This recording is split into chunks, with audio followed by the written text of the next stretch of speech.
Welcome back to another episode of FRC Robotics 101. I'm Ming from FRC Team 6520 Green Arms Robotics Team. I guess this is the end of the journey for those of you who are following along with the series and also for the production process.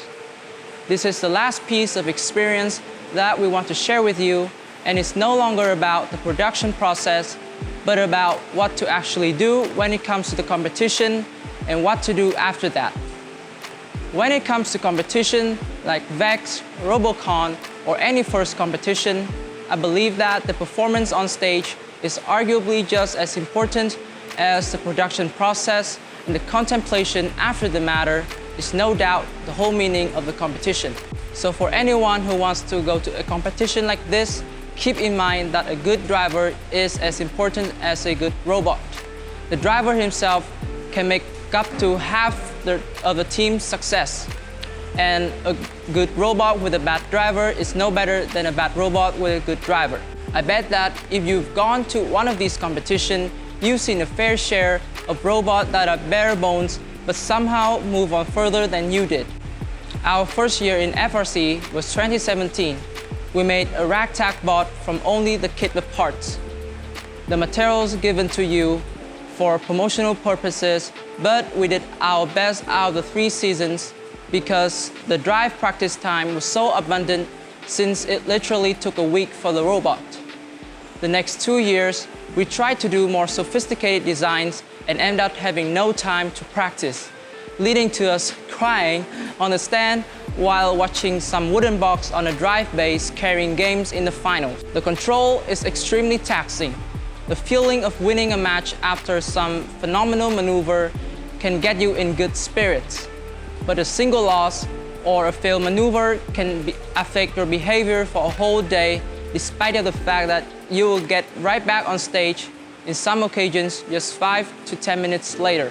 For that reason alone, never let anyone who is insecure or bad or has a bad temper to hold the wheel.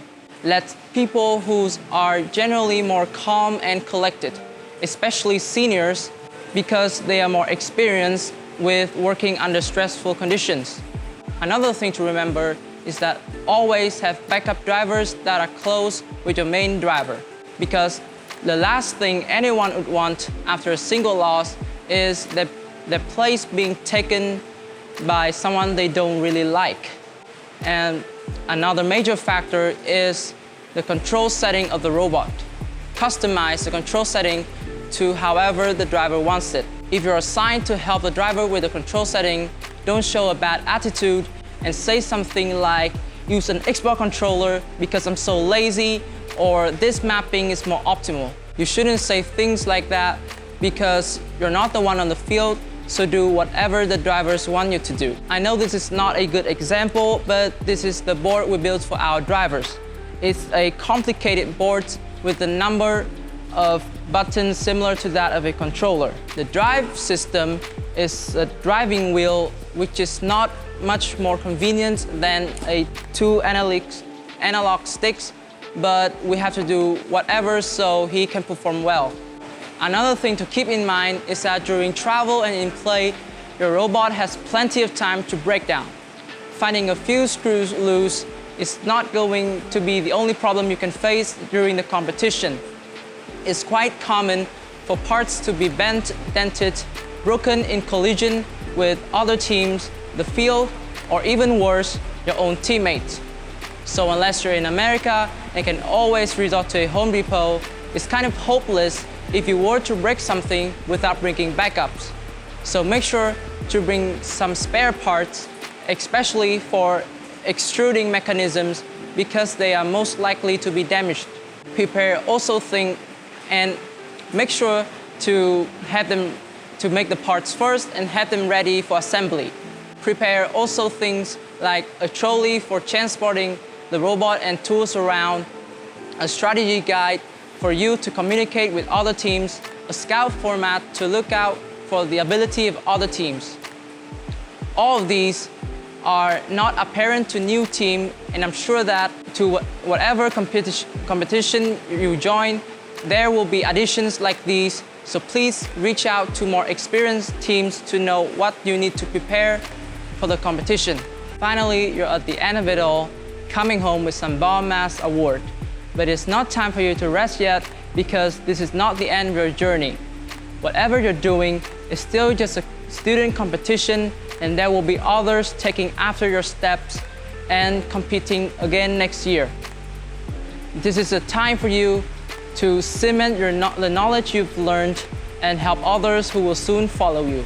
This is time to make documentation like a technical binder if you haven't made one before. A tech binder is a recap of the thoughts and decision-making process of your team throughout the whole project.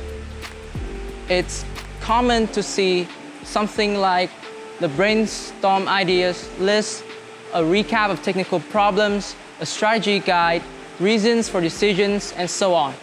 Making one of these can help your team a lot in spotting out problems and improve in the future. Sharing it can help others gain a footing when they're starting their own journey. As for us, this is our part for the FRC community. Since the day we joined the community, we have received nothing but help. Our team was founded by two FRC teams, 4590 and 4911. From competitions to outreach activities to finding sponsors, teams from all over the world have reached out to us. So now we are giving back all of you who are starting your own project as much help as we can, so that one day you can do the same and inspire others. We are very thankful to be part of the FRC community, to be inspired by others, and to now have the chance to give the same help people gave us. This is the start of the journey for all of us trying our best to better ourselves and improve in the future. From 6520 Green Arms Robotics team, thanks for watching.